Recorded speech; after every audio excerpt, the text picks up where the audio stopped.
bir oydan keyin umuman kosmetologga borishga hojat ham qolmaydi. Chiskalarni umuman unutasizlar.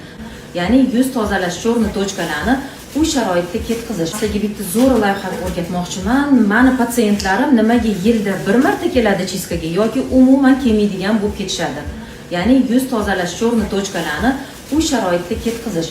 Bu albatta juda ham oson, aptechniy metodlar emas, lekin bizning mahsulotlarimiz bilan haqiqatda zo'r natijalarga erishamiz. Demak, uyingizda bor umyvalkani olasizlar, любой umyvalka qizlar, lekin yuzingizga mos bo'lishi kerak.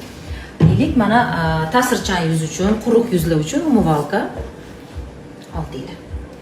Va enzimная pudra. Enzimный pudra hammada bor qizlar. Любой qizda, любой ayol kishida, любой vannada enzimный peeling deydi, enzimный pudra hammada bor. Umyvalka, yuz yuvadigan umyvalkani ustidan enzimkani sepasizlar. Ha, qo'rqmasdan ikkalasini yaxshilab aralashtiramiz. Endi hozir yuzimga qilib ko'rsata olmayman, chunki ishdaman, makiyajim bor. Yuzingizga yaxshilab ishqalaysizlar. O'lik terilarni zo'r ketkazadi. Cho'rni tochkalarni zo'r tozalaydi. Ortiqcha yog'larni ketkazadi. Qorayishlarni oladi, zo'r oppoq qiladi. Bu sinalgan metod.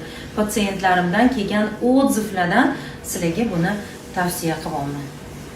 Ozgina qo'linglarni ho'llab olasizlar-da, yana ko'pirtirib yuzingizda ishqalab 1-2 minutga qoldirasizlar, iliq suvda yuvib tashlaysizlar.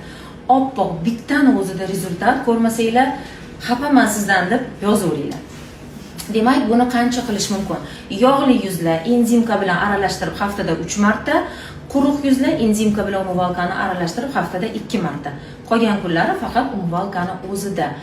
Bir oydan keyin umuman kosmetologga borishga hojat ham qolmaydi. Chiskalarni umuman unutasizlar. Bizning iqlim sharoitida enzimkasiz yashash mumkin emas hozir. Ekologiya shuni talab qilyapti qizlar. Har doim enzimkalardan foydalanib yuringlar.